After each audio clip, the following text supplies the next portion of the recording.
नमस्कार, आप सभी को हमारे चैनल पे बहुत बहुत स्वागत है और उम्मीद करते हैं कि आप सभी स्वस्थ और सुरक्षित होंगे।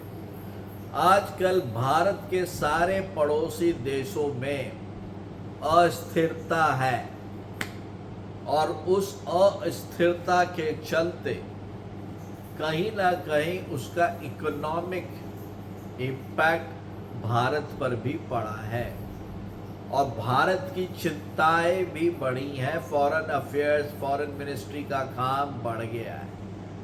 जिस तरह से एक सुनियोजित कूप के थ्रू श्रीलंका में सरकार हटाई गई, उसी तरह से एक कूप के थ्रू बांग्लादेश में सरकार हटाई गई। उसी तरह से पाकिस्तान में एक तरह से इमरान खान को हटाया गया और नए पीएम जो बने वो सब अरेंज्ड था।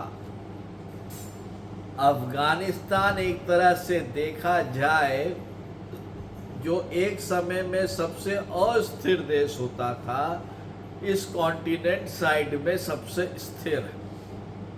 और चाइना की आप बात मत कीजिए क्योंकि उसको हर एक देश से प्रॉब्लम है और साउथ चाइना सी में उसने दुनिया के लिए सरदर्द उठा के रखा है और भारत के साथ उसके जो अभी बॉर्डर इशू चल रहे हैं उसमें ना वो पीछे घसकने को तैयार है, ना भारत पीछे को घसकने को तैयार है।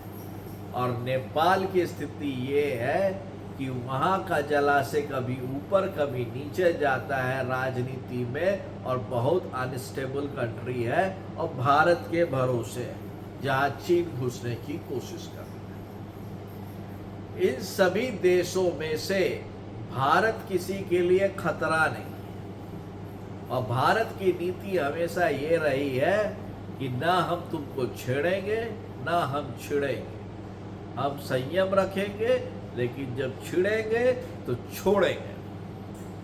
यही है। जब बहुत हद हो गया और चाइना को जबरदस्त पिटाई पड़ी तो 2-2.5 साल से शांति से बॉर्डर पर है, पीछे हट नहीं रहा, आगे बढ़ने की हिम्मत नहीं है। अरुणाचल में उसने अरुणाचल क्लेम किया, ऐसा जवाब मिनिस्ट्री ऑफ फॉरेन अफेयर्स से गया कि चूचांग होना बंद हो गया। एससीओ की मीटिंग में एकदम नरेंद्र मोदी जी वहाँ के प्रेसिडेंट को तो एक तरह से नकार दिए कि एग्जिस्ट भी करता है। बहुत सारी इंडस्ट्रीज जो है हिंदुस्तान की वो सेल्फ कैपेबल हो रही है और चाइना के ऊपर डिपेंडेंट ना हो उसका इंतजाम कर रही है। पाकिस्तान की क्या दुर्गति हो चुकी है भारत से ट्रेड बंद करने के चक्कर में वो दिख रहा है। एक चूहा है जो इधर कुछ दिनों से पाकिस्तान की बिरयानी खा खा के मोटा हुआ है और वो है मोहम्मद यूनिस की केयर टेकर सरकार बांग्लादेश में।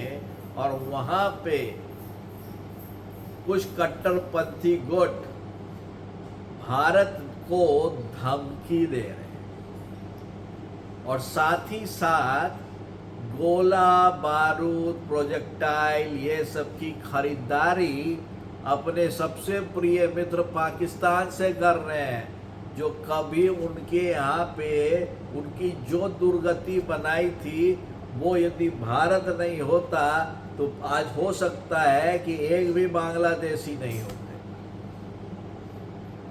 इसके बावजूद भी बांग्लादेश वहाँ से तोप के गोले खरीद रहा है। ऐसा लग रहा है कि यदि बांग्लादेश में दूसरा प्रोटेस्ट यदि हो तो वो आंसू गैस के गोले के बदले तोप का गोला छोड़े।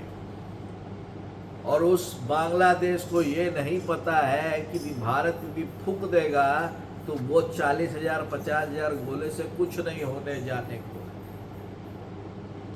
और ये बांग्लादेश एक नया बांग्लादेश है जिसने थोड़ी सी तरक्की ना कर ली, थोड़ा सा पैसा ना आ गया, वो घमंड उनके सर पर बैठ गया और वो उस पर भारत को आग दिखाने लगे कि आपको शेख हसीना जी को वापस करना होगा।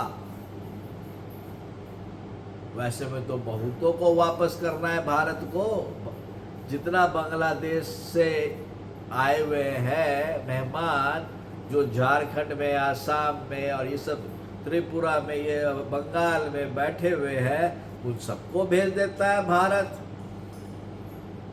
तो ये देखने वाली चीज होगी कि इसमें से कौन सा देश भारत के पेशेंस को ट्राई करता है और बाद में पिटाई खाता है। आपका क्या सोचना है इस मामले में ज़रूर बताइए, और तब तक इस चैनल को लाइक कीजिए, सब्सक्राइब कीजिए, नेक्स्ट वीडियो का इंतज़ार कीजिए, आ रहा है जल्द ही। तब तक के लिए बहुत बहुत नमस्कार।